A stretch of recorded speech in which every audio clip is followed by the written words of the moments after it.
biggest goals is to remove any and all ambiguity you can inside that circle, because I can control that. What does that mean? That means clear set standards for my people and that I'm following those standards.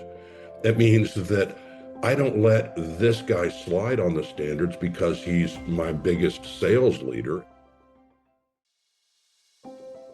Hello, and welcome to Notes on Resilience. I'm your host, Manya Chilinsky. My guest today is Kirk Driver. He's a 34-year veteran of the Fort Worth Police Department, and he has developed the Zero Gray leadership system to help organizational ambiguity, which can be the barrier to success. And we talked about ambiguity. We talked about the importance of being transparent. And we talked about, what does it really mean to be a leader? And what are the important things you need to be thinking about? I think you're really going to enjoy this episode. Kirk, I'm so glad we're talking today. Thank you for being here. Thanks for having me on, Manya. To get us started, I ask this of all my guests. What would the title of a book about you be if your worst enemy wrote it? Oh, wow. All right. So, well, let me call my ex-wife and find that one out. If my worst enemy wrote it, Yeah. thought this was a PG program. It is PG, so your answer has to be That blankety blank is so full of himself. okay. Enemy, my worst enemy. Go ahead. Well, yes, it is your worst enemy. So for me, the question is always thinking about who would my worst enemy be. But I feel like you maybe went to that person quickly in your head. Oh, I know I've got several, but it's a resounding theme. And you know what? And it's interesting you bring that up because there's a difference in arrogance versus being confident, being outgoing, projecting. Okay. And also when you throw in being successful, my and then I mentioned an ex, I say that in jest, but I remember years ago. So I'd gone through a bad divorce, got kids, they were young, and fast forward a couple years, and I've always had, and I'd heard this a long time ago. I've always had this sitting in the back of my head: success is the best revenge. And that doesn't mean I'm sticking it in your face that I'm successful. It means me go out and strive to be successful, do it everything I can, focusing on making myself better in all realms, like, physical, financial, status, but not in the I'm trying to get to the elite guys, but I'm trying to become a better person all the way around. So fast forward a couple years, and I'd I'm in a new relationship. I've got I literally moved into a new house. I got a new vehicle, and I was about to promote. And I had the children, so the ex comes over to pick them up, and they're like, "Mommy, look at Daddy's new house, and isn't this cool? He has a pool, and all that stuff." And the next time I see her to make a kid pass, she is just ugly to me. And then and for like the next two or three times, it's just ugly. I mean, just total, just really ugly to me, being a jerk. And finally, after about three or four times, I called her out on this. I said, "Why are you being such a jerk to me? We've been cool for the longest time." And she's like, "Suck it up. Don't be a, blankety blank, etc." And storms off. And then she calls me a couple days later and she said, "I've been thinking about it. And you're right. I have been." She said, "When the kids showed me your house, that just kind of snapped it." She said, "I expected you to do well after we split. I just didn't expect you to do this well this quickly." And yeah, I'm not doing this. Then that's the beauty of that success is the best revenge. You focus on your success. It takes you out of stewing on that, what went sour.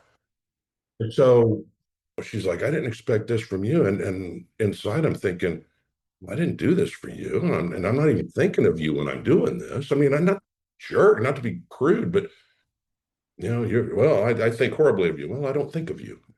And so that's when I come up with that blankety blank thinks he's. Yes. Well, what's interesting, you talked about confidence and being sure of yourself and how it can be hard for other people to understand where that's coming from. And I think sometimes we ascribe arrogance or that someone is doing something at us, sort of, rather than they're just doing it. And I think it's pretty easy, depending on the circumstances, to misunderstand that if you don't know the person very well. Sure. And a little background on me. I was a nerdy band kid in high school. Okay. I played football in middle school and the start of high school, but ended up gravitating toward band. And I was a concert bassoonist of all things. 6'3", skinny as a rail, big old nerd, big nerd. And I joined the Marine Corps out of high school, and that changed things because the Marine Corps, they strip you down, strip everyone down. That's their formula. We're going to strip you all down where you are worthless, well dung at the bottom of the ocean, as they say. Okay, and then they build you back up as a team to where by the time you graduate boot camp, man, you got pride in your step. I'm a United States Marine. And you come out and people are like, oh, he's a Marine. He thinks he's all that, So, well, that's what they put into you. It's confidence in your abilities. Now, over the years, that's been tempered over the last, what, 38 years? That's been tempered with maturity and growth and humility that comes along with that. But at the same time, when I walk into a room, yeah, I'm scanning the room. I'm, as they say, own the room. Yes, yes, absolutely. And walk in the room like you belong, even if you don't think you belong. Exactly. And I will tell you, I have had imposter syndrome for years because I started stepping into rooms that were outside my comfort zone. Hmm. Yes, I so hear you. And I have a sort of switch, like the switch is okay, now I'm on, I'm in this room, I need to be this person, which is a very different person than I am at home alone, or if we're just we're out at dinner. Exactly. And so, would you say that person is arrogant? Well, no, but they portray an air of confidence and swagger, if you will. Right. And someone could interpret it as arrogance, where in my head I'm like, okay, like how much longer do I have to be like this? And I get that. Okay. Well, thank you for sharing that. And everyone's had a moment in their life that changes how they think about being a leader or how they think about taking care of other people. What was one of those moments for you? I think the first one I was in, so I was in the Marine Reserve. I got activated to go to Desert Storm. I was, what, early 20s, and I'm a sergeant in the Marine Corps, and we're overseas. I'm not going to tell the whole long story, but I end up running a detail on the on the port at the port, offloading cargo, and I came into a situation where I made a command decision. We were eating cold chow 3 meals a day, and I had an opportunity to get us warm food on the ship that came in. They have a galley, and I go in to use the restroom inside there, use the washroom, and it's like it's a galley and it's empty, but hey, and they're like, yeah, it's well, can we use it? Yeah, just sign it shit, and we're good. And I talked to the ship's captain, but I did this on my own, which and so all of our guys, and I shared that. So all of our 70 some odd people were going to, 10, 15 at a time, rotating through. And then the captain who was over the entire pirate saw this. He kind of flipped out, like, who authorized this? So I get called to meet him and up in front of him, sir, yes, sir. And who told you you could do this? Did you do this? Yes, I did. Who told you you could do this? I took it on myself. Well, explain yourself. And then I said, guys are eating cold meals. I saw an opportunity to get them a hot meal, and frankly, their morale is skyrocketed since then. Sure. We talked for a little while, and in that conversation, he says, "Let me tell you something." He said, 3 words: mission, men, me. In that order. You take care of your mission. So that's what we're here for. You take care of your personnel. This is Marines in wartime. It was men, but translate that to, corporate America. You take care of your core mission. You take care of your people. Find out their needs. You learn about them. You listen to them. Okay, you watch them, and then you take care of yourself. You have to have self-care on the back of that. So mission men me, or mission people self. However you phrase it, and that stuck with me forever. And so every time I've been in a leadership role, we got to take care of the mission. I got to take care of my personnel. What drives them? Intrinsic and extrinsic motivation. If I can tap into their intrinsic, oh, that's far greater than any extrinsic value you could feed them. Okay. And then take care of yourself. And that taking care of yourself, it means when I'm stressed out, I have to take time to decompress. I have to I have to work out. Movement is essential for me. If I sit, 2 or 3 days, I feel like sludge, and that creeps into my mental awareness and everything else. So um, that self care is huge. But that was the first one that really struck home for me. Yes. So, were you in trouble? No, he said it actually, and I thought, man, and I think he thought at first when I shut him, who told you could do this? It's like, sure, I took it on myself. Well, why did you do that? And it's like, because we're getting cold meals. We've been here 3 weeks, and we have two MREs, the prepackaged military food, and a sandwich truck comes with pita bread on and some mystery meat that we don't even know what it is, by a dude who don't even speak English, right? We're in Saudi Arabia, for crying out loud. So, and that was it, like mystery meat, mystery cheese on pita. Here you go. Not even vegetables. And it's like, here's an opportunity to get my guys. And like the meals were things like turkey and dressing and mashed potatoes and green beans, and uh, like a good hearty meal. And these guys were, again, they loved it. And when I explained that to him, he's like, you did a good thing, and good on you for taking the initiative, and I appreciate you looking after your people.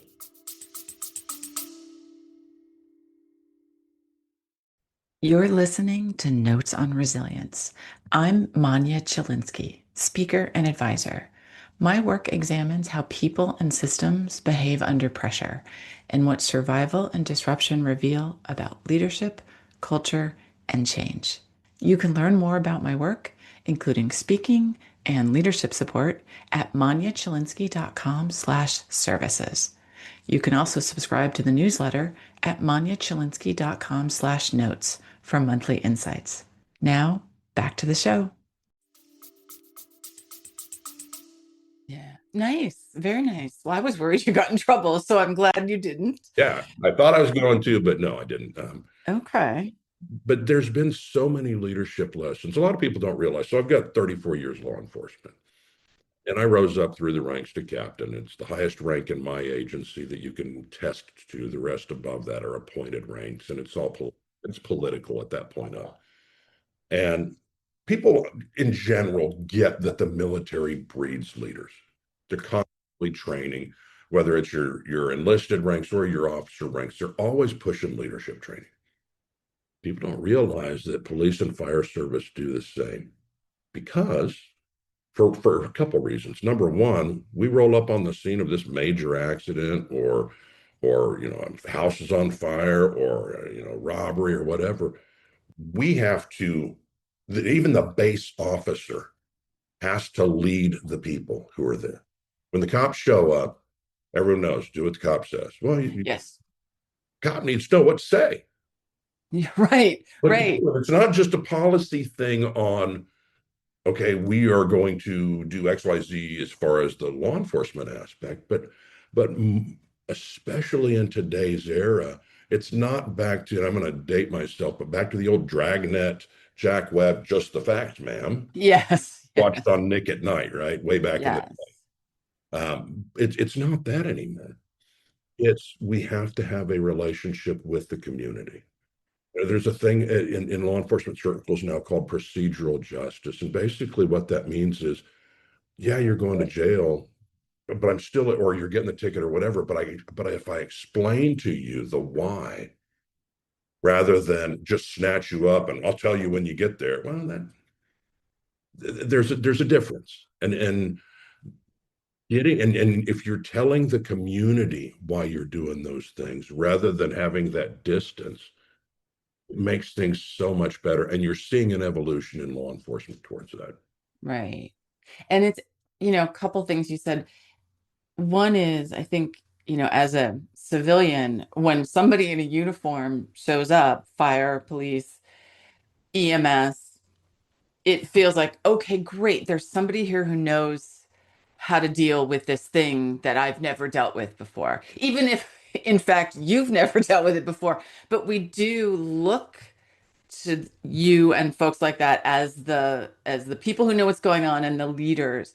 So it's good that to hear that is also something that's encouraged and discussed, that you are a leader in these kind of roles. And I had an experience where I saw somebody who was being arrested, and well, I believe they were arrested. I didn't see the whole encounter, but they kept saying, well, why? What did I do? And the officer wouldn't tell them. But they kept saying, but I didn't I didn't do anything wrong. What are you saying that I did?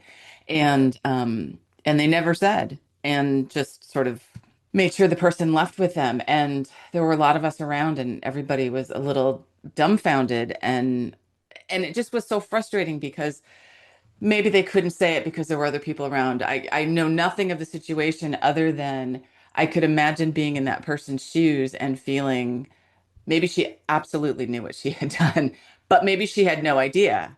Well, and okay, so to that, regardless whether that person knew what they did, what about all the bystanders? I don't know what I did. I don't know what I did. She may very well. However, so she snatched up the rest of the people. Oh man, he snatched her up, wouldn't even tell her what she did. Whereas if the officer, he did this and that's why we're doing this, the rest of the public knows. That's kind of like if we're fighting someone, they teach us the words coming out of your mouth are stop fighting, stop fighting. Because the rest of the public knows, oh, this person's fighting the police. Yeah. Well, we're getting to into topics like transparency. And as a leader, I mean, in this case, we're sort of looking at the police officer, the fire department as the leader in the situation. But in any situation, as a leader, if you are clear about what's happening or why, it's so much easier for people to accept it or try to make changes or what have you if they know what's actually happening. Interesting that you mentioned that. So I retired March 1st and I started doing keynote speaking and I've developed a leadership system that I call zero gray leadership. And it's about that exact thing that you're talking about. Clear, transparent communications, removing the ambiguity, zero gray. So, I'm going to take you way back, and I've been told, oh, people don't relate to this anymore. But Stephen Covey's Seven Habits, it's back in the early It's still 90s. out there. Yeah. So, and one of the things he talks about is you draw this circle. Everything inside the circle I can control. Everything outside the circle is outside my control. Outside the circle, there's a ton of ambiguity. Inside the circle, per my leadership system, your one of your biggest goals is to remove any and all ambiguity you can inside that circle because I can control that. What does that mean? That means clear set standards for my people and that I'm following those standards. That means that I don't let this guy slide on the standards because he's my biggest sales leader and pushing the numbers forward, but yet Tammy down the hall in accounting, I hammer her for the same thing that I'm letting him slide on. You know what I mean? It's like the star sales guy, he gets drunk and chews out a vendor one night at a conference. Okay. But man, he's putting the numbers up. And if I fire him, which it is a fireable offense, if I fire him, I'm going to lose out on those numbers. And I say have your ethics set ahead of time. And it starts, all of this starts, and I've said this numerous times, you can't lead anyone else. Don't even think you're going to lead anyone else until you get your own moral compass set. Got to have your morals aligned, and you need to know ahead of time. You need to set back by yourself, game plan, do it with a friend. But what am I going to do if I encounter this situation? What am I going to do if the boss says, hey, I need you to fudge these numbers? Yes, it's illegal. Yes, you could go to jail if you're caught, or even not, even if it's something that, okay, yeah, let's say Jane and John are doing the same work, and Jane and John are pretty equal in performance. But John, the boss, gives him a 6% raise, and Jane only gets 3. You see the difference, but it's having that moral courage to say to your boss, hey, why are we doing this? And it could be flipped, it could be the other way. But the point being, finding that when you see the disparity, call it out and remove that ambiguity. I think for some people, that's really hard to stick to their moral compass. And, we think about now you've got whistleblowers but I find that an interesting term because these are the people who are sticking to their moral compass and for the most part and saying, hey, this is wrong. And we don't always reward that. Correct. Correct. We don't. And oftentimes they get punished. Oh, this guy's making trouble. Well, the next opportunity I get to find a policy violation, I'm going to get rid of him. And what I say, because so put yourself in that position. You're working for a company, you're making decent money, and you see something wrong. And if you say something about it, you're going to get fired. Yeah. I got to pay the bills. Right. And we put people in these awful positions. So how do we avoid that? I think it comes down to the individual to have the responsibility. It's easier to it's easier to say no when you've got the financial means. When I came on the department this years ago, our chief, he came from LAPD, and this guy was just, I mean, man, he was a command and control hardliner. But he famously told his deputy chiefs in, and people still talk about this. He said to them, don't ever take a chief's job unless you can afford to walk away. Because if you can't, then city management owns you. And you will be put in an ethical dilemma, and your finances are going to come to bear on your decision. So I say, especially to the younger guys and gals out there, save, save, save. Get that 6 months. I know, they say you should have 6 months to a year of savings behind you. Well, in case you lose your job. Well, how about this? Let's make it more personal. Get that 6 months to a year of savings under your belt, sitting in there so that you can be true to your moral compass without fear of going hungry should you lose your job over doing the right thing. Oh, so interesting. I'm curious how this relates. So on your website, I read you talk about head failures and heart failure. Failure of the head versus failure of the heart. Okay, so let me give you the backstory on this. Harking back to my Marine Corps days, they have the thing called the commander's intent speech. When the commander comes in, new commander comes in, he takes charge of a unit.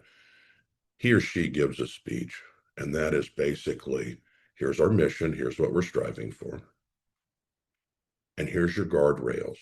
You find yourself outside of all training, all policy, and everything else. If you do these things, you're going to be okay. You might get scuffed up a little bit, but you're going to be okay.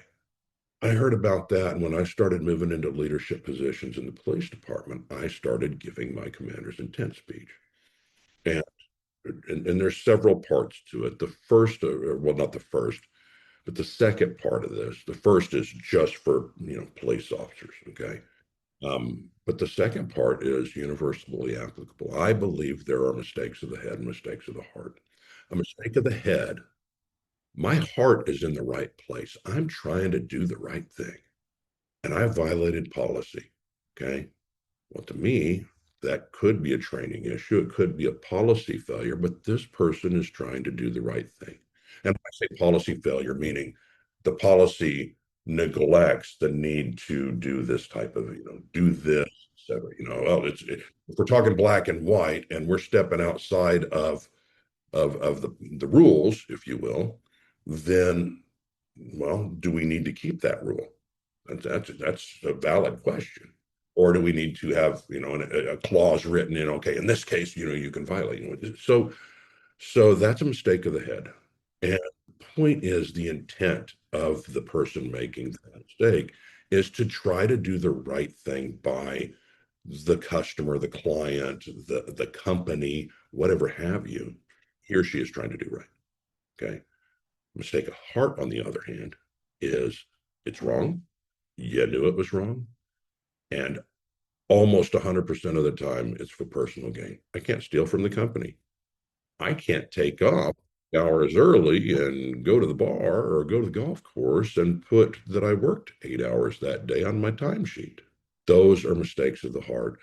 And in my world, I've got no use for that. Those type of issues, that when an employee is doing that, disciplinary action, and if we can't correct it, they're gone. And most of the time, they're gone. Right. I like that distinction of we all make mistakes, absolutely. And thinking about what is the motivation. That's not the right word, but well, and I think I said this to you as before we started recording, which is this is absolutely head versus heart. Many people say my name wrong, but if I believe they're trying to say my name correctly, then I'm fine with that. If I believe someone's trying to be a jerk, then I'm upset about it. But I will answer to a lot of things that are not exactly the name Manya. For sure. I get it. Kirk, we are at the end of our time, and I'm sad to say that because I'm so enjoying our conversation. Before we log off, please tell our listeners a little bit more about yourself and what you do and how they can reach you. All right. So I've developed a leadership system called Zero Gray Leadership, and it is about removing all the ambiguity in your organization and in your workspace. You can reach me at zerogray.com. That's the American spelling, Gray. So zerogray.com. And there's contact there. You can also email me at kirk@kirkdriver.com. Excellent. I will put those links in the show notes to make it easier for folks to get in touch with you. And thank you again. I have so enjoyed our conversation. Oh, and second part of that, you asked, what am I doing? I do keynote speaking. So right now, bread and butter is keynote speaking on this topic.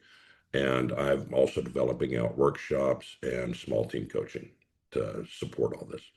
Excellent. All right. Thank you for Thank that. you very much. I enjoyed our time. Yeah. And I want to say thank you to our listeners for joining us, and we will catch you next time. Thank you for listening to Notes on Resilience. I'm Manya Chilinsky, a speaker and advisor. My work focuses on how leaders support people through pressure and disruption. The show is edited by Neil Panji, and it's hosted on Buzzsprout. Subscribe to the podcast to stay connected and sign up for the newsletter at manyachilinsky.com/notes for monthly insights and updates.